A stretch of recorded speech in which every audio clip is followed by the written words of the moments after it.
I was born in Detroit, Michigan, raised in Harper Woods, went to Grosse Pointe schools, and then my parents moved to Bloomfield Township, went to Bloomfield Hills schools. I used to play for the church, for the children's part of the church. And every week, the Pastor Valesky, would give me the piece of music to practice, to play, and on Saturdays, lessons. And I would have to play that, and then the children would sing to it. And I enjoyed that. I enjoyed being challenged like that. And my grandma would always say, "Kathryn, go play something on the piano for me."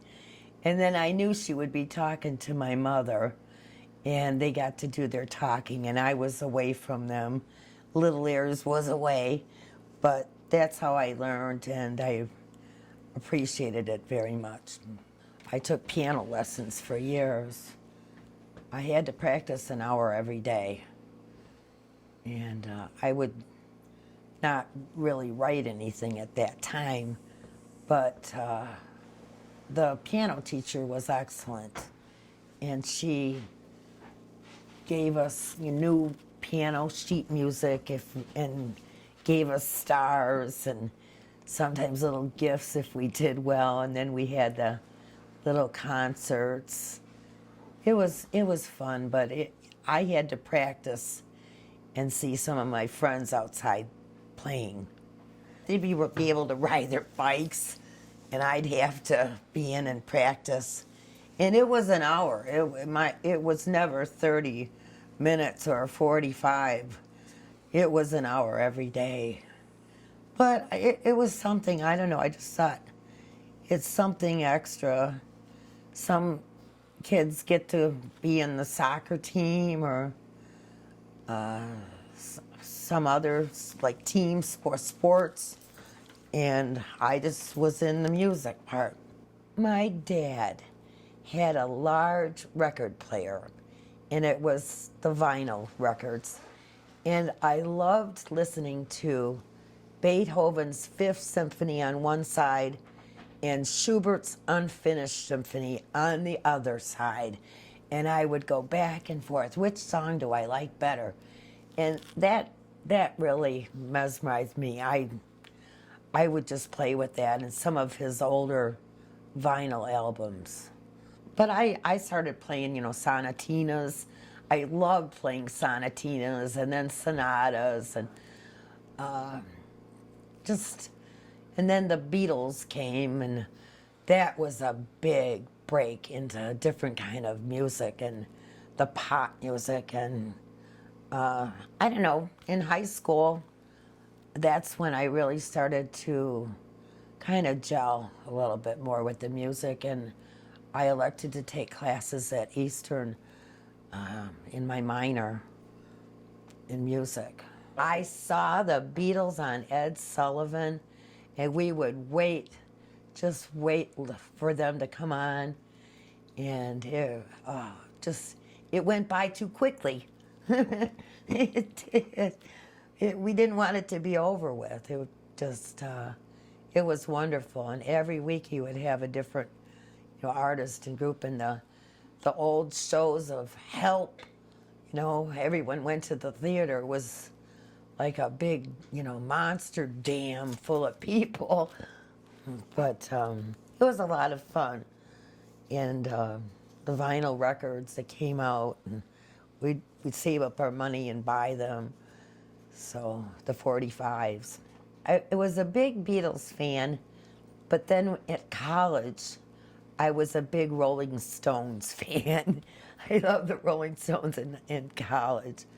But yeah, I continued to play, but I didn't have a piano with me, but I took a number of classes at Eastern, and we formed a band, but we didn't do too much. We had our homework to do, and I really couldn't spend too much time on it because, I was a student, and you know, I worked for the university part-time through their student university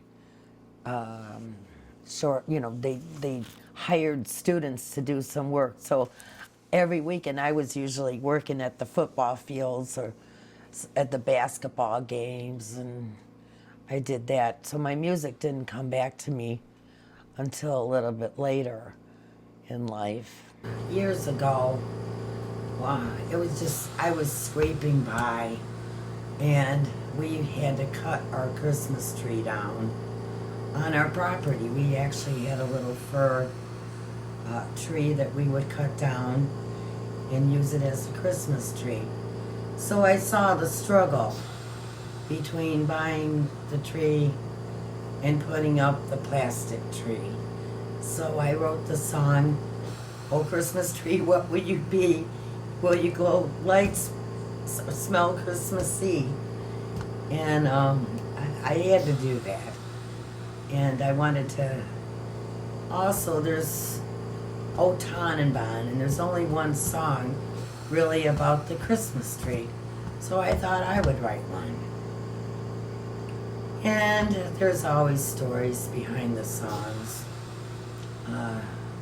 Candlelight, Candle Bright, at the church service on Christmas Eve, they pass out candles towards the end of the service. And I thought as an intermediary song, just before they play Silent Night, Holy Night, you could, while they're passing out the candles, play Candlelight, Candle Bright. Just maybe even a couple verses of it. But there's always a story behind this song. I wrote Lunar Control, Humans Out of Control. It was a big, wide, open awakening to me when the USS Cole was bombed. And I wrote a song about it, and I thought, the lunar control, I know that the Navy midshipmen are in the ocean and they deal with the moon and the lunar tides, and I thought I could work with that and kind of weave it together into a song.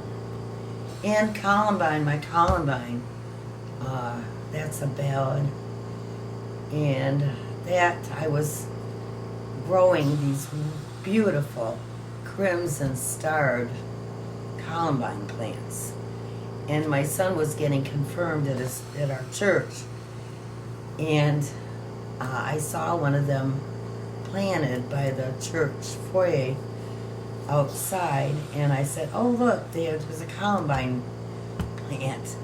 And he said, "Oh, I thought you were talking about the Columbine High School." And it just, struck me like, wow, this has really hit me. So I wrote, I thought I have to write about this, because it affected me that happened.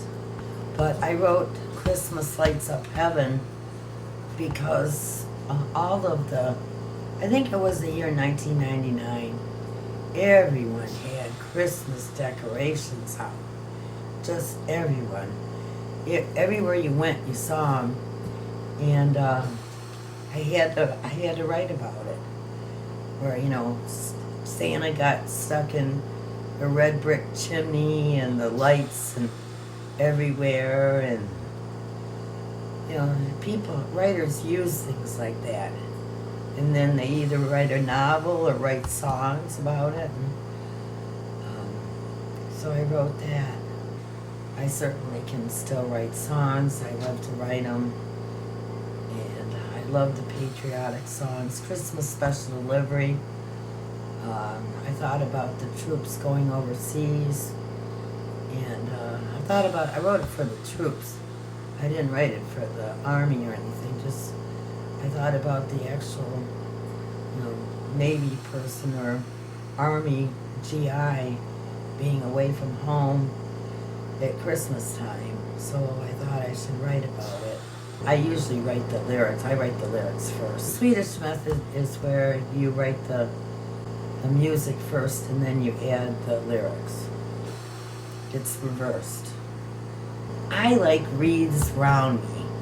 I do. As wreaths round me, surround me and circle me with love from heaven up above. I like that song.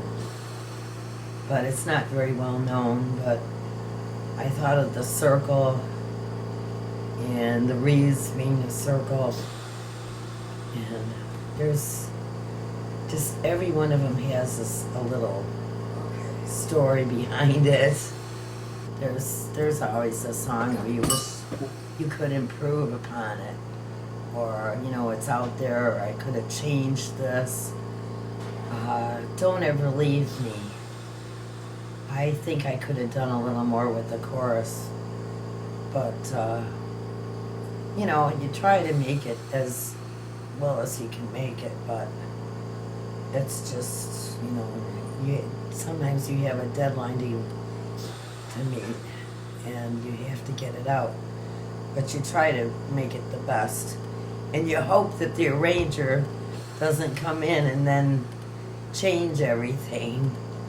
I write the notes. I want to make the melodies. The music, actually, well, this is just according to the U.S. Copyright Office, but it's not a song unless it has a melody. And so you want to make a melody for the song. So, but I don't mind just thinking of I'll think of what I want to say, and you also have to think of, well, is what you want to say people gonna like it? Now, are people, you might want to write about, oh, I love those strawberries, but other people might not want to hear about you liking to eat the strawberries. So I mean, it's just an example, but you have to think of something that people will like to listen to. I have other ideas, and I have began writing some songs. I just have to finish them. I bought the house because I like the layout of the house and the seclusion. You don't hear anything, but you hear things at night. You hear the raccoons fighting with each other, chasing maybe a little one, squeaking. You definitely can smell a skunk. And you see the deer and the wildlife. It's quite full, but people want to come in, even neighbors, and start the clearing out. It starts with clearing out the dead trees on the ground, which probably, has to be done, but, you just don't want to take down the big white pine trees. And it's nice living here. I have 4.28 acres, and my neighbor has 8 acres. He has a horse. This is the country as far as what it can be around here. It just gives me the seclusion and maybe a little bit of inspiration to see something other than a human being. I mean, I can be able to see the Cooper's hawk and the hawks and the birds and other wildlife, but I like the seclusion because then I can really think of what I want to write about and think of the notes and what key it should be in, the song itself. The stereo, years ago I played the stereo, and boy did we play it loud. And sure, I jammed on the piano, and I used to go home and I would play, and my mother would always try to make me play like I was in Powder Puff football or something. It was, she did not like me having any expression on the piano. And but here I play the way I want to play, and I can play as loud as I play, and I go for sets. Okay, like I'll play like 2 or 3 hours of all different kinds of music. I met Gary, we worked together, and we worked at Ford Motor Company, Wixom Assembly Plant. And we've been together since 1989, and we're just very close. Our families are very different, but we're very close. We have 2 children, Todd and Allison. My daughter is actually a guitarist, and she would play the guitar and I would play the piano in some of the songs, like REM, and so I'm trying to think of another song. I think it was Love, or I can't think of the name of it. I had to slow it down a little bit. You know, the chords didn't come as easily. I had a very dear friend, and she was an artist, and she would come over and we'd play duets on the piano.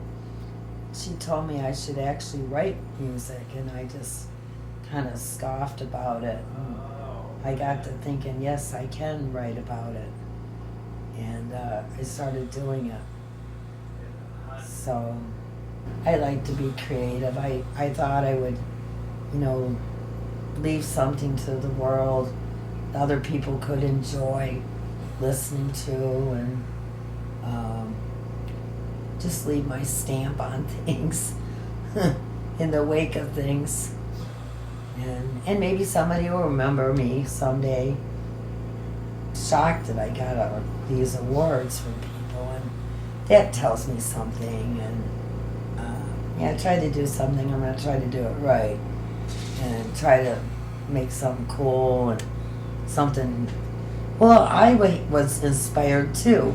I liked the Lakers. I really did. I liked Shaquille O'Neal and Kobe Bryant, that team with Derek Fisher, and you know, I liked Barry Bonds, so I wrote "Hit That Home Run," and I do my research. You know, if I don't know about something, and I have to write about it. So I really love writing songs. To me, writing each song is a challenge. It's a wonderful challenge. What can I create? I love it. I really love writing music. I do. And I'm going to write it to the day I die. I'm in the process of putting together some of my music and adding some maybe new ones.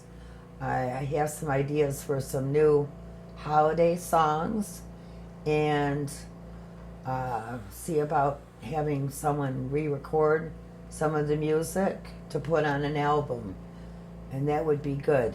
And I'll just always write. I will enjoy it very much. And my awards, it's wonderful to get any kind of award, and to get them is just, it's really something. I never thought anything would happen like this, but I'll just keep on writing forever. I love my piano, I should say my 2 pianos now, and I love writing music, and I'm gonna keep playing and writing to the day I die.